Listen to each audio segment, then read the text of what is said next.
debate sobre a lei é necessária ou não, o senhor fala em ditaduras, o senhor fala em maiores escândalos. Eu acho que, sinceramente, olhando para o senhor, eu acho que o senhor acredita no que diz, o que a meu ver é mais grave, porque o senhor realmente parte de um sistema de crenças muito próprias, muito singular, que não tem aderência na realidade. Ele pode vir buscar, tem 4 tabletes. Enfiar um no nariz, um na boca, um no ouvido e outro naquele outro orifício que ele deve saber. Sr. Flávio Dino, eu gostaria de aproveitar esse tempo para ele fazer algumas questões relacionadas ao projeto das fake news encaminhado pelo governo, pelo Ministério da Justiça, o que consta. Analisei ali o projeto de cabo a rabo e fiquei com uma série de preocupações relativas ao tom desse projeto. O artigo 7º, ele prevê riscos sistêmicos que devem ser objeto de moderação, segundo o artigo 8º. Dentro desses riscos sistêmicos está qualquer ameaça de violação à dimensão coletiva de direitos fundamentais. Dentre os direitos fundamentais estão direito à honra, à dignidade. Uma crítica mais incisiva pode ser lida como uma violação a direito fundamental. Existe ainda no artigo 7º a obrigação de controlar riscos relacionados a temas cívicos, políticos, institucionais e eleitorais. Uma defesa de impeachment num contexto controvertido pode ser lido também como um risco a isso e deveria ser objeto de moderação, que atinge o núcleo da liberdade de expressão.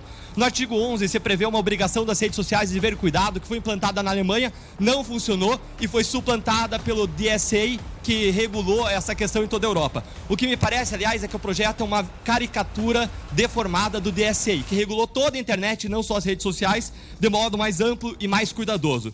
Esse projeto encaminhado pelo governo ainda, ele prevê uma espécie de protocolo de segurança, que é uma espécie de mini-ditadura, que pode ser decretada em hipóteses muito amplas, importado do DSA, mas o DSA prevê ele em 2 hipóteses muito específicas: risco à segurança pública e risco à segurança sanitária, quando esse ampliou de modo ilimitado. Esse projeto ainda estimula as fake news, garantindo que as redes sociais não vão tirar o conteúdo jornalístico e remunerando, o que vai garantir a remuneração para toda a mídia marrom, sabendo-se que fake news voa mais alto, mais longe e mais rápido do que notícias normais, o que vai gerar uma remuneração maior ainda. Prevê ainda como entidade supervisora uma entidade que é passível de aparelhamento pelo governo. E, por fim, prevê algumas regras que não são cumpridas pelo próprio governo, como para concluir, excelência, como a determinação de que autoridades públicas não devem bloquear comentários e não devem bloquear a visibilidade de seus posts, o que é contraditório, porque eu não sei se o senhor tem conhecimento, talvez tenha sido a sua equipe, mas eu fui bloqueado pelo senhor nas redes sociais. Então, me parece um projeto altamente contraditório, que fere o coração da liberdade de expressão, que promove fake news em vez de restringir fake news, e me preocupa muito isso num contexto de um governo que é amigo de ditaduras, que buscou mudar a lei das estatais para derramar dinheiro na imprensa e que adota uma série de posturas que, com todo o respeito, são antidemocráticas. Gostaria de ouvir o senhor a respeito disso. Obrigado, excelência. Eu creio que as questões são todas pertinentes ao deputado Orlando, que está 2 cadeiras atrás do senhor. Mas eu, como eu conheço o deputado Orlando e sei que é um democrata e tenho amplo respeito público, eu me coloco na condição de litisconsorte, e neste caso é consorte mesmo, do deputado Orlando, para prestar...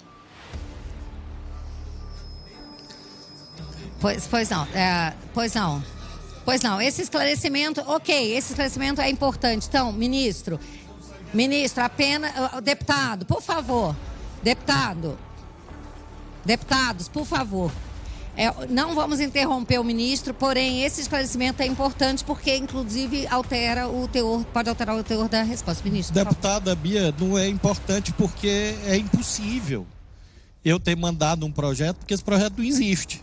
Então, eu não posso responder sobre o projeto 2630, que é de 2020, em que eu era governador do Maranhão.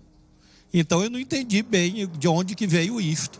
O projeto PL... Deixa o ministro responder agora. O PL... Eu tô me sentindo hoje em casa. O projeto de lei... Essa é a Câmara que eu conheci, essa aqui. Respeitosa. Não, só quando ele retirar a agressão contra mim, quando ele pedir desculpa. Então, deputado, prosseguindo o nosso interessante diálogo, o PL 2630 é de 2020, veio do Senado, autoria parlamentar, e aí veio para a Câmara, e já houve vários substitutivos. O governo não mandou projeto para esta casa. Nós temos vários estudos, houve inclusive um que disseram que tinha saído do Ministério da Justiça, que nunca tinha passado por lá antes na história.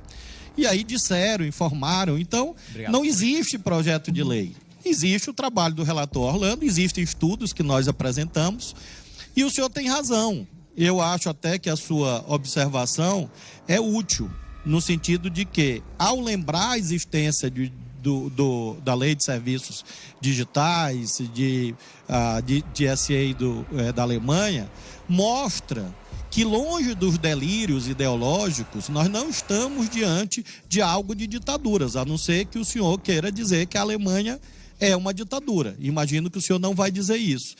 Assim como a União Europeia também, de um modo geral, tampouco me parece que se inseriria nesse conceito. Então, nós estamos num debate internacional de grande importância. Há várias versões. Nós achamos que o dever de cuidado é importante. Eu vi, me perdoe, deputado Deltan, eu não vi todas as versões do debate no Senado e na Câmara. Realmente não me cabe. Eu vi a última versão do deputado Orlando. E lá não está previsto isso que o senhor disse aí, de que seria dever de cuidado amplo. Pelo que eu li, o deputado Orlando restringiu algumas hipóteses e chama a atenção também que esse conteúdo consta agora de uma decisão liminar do ministro Alexandre de Moraes. Ou seja, isso que a Câmara está discutindo já consta de uma liminar azarada ontem no Supremo. Então, eu espero que a Câmara conclua esse debate. Agora, realmente, isso que o senhor disse, que há um projeto, o projeto de lei 2630 é de autoria, salvo engano, do senador Alessandro Vieira, se não me falha a memória. E é de 2020, quando eu tinha a honra de governar o Maranhão. Ok. Deputado Deltan, para a sua réplica.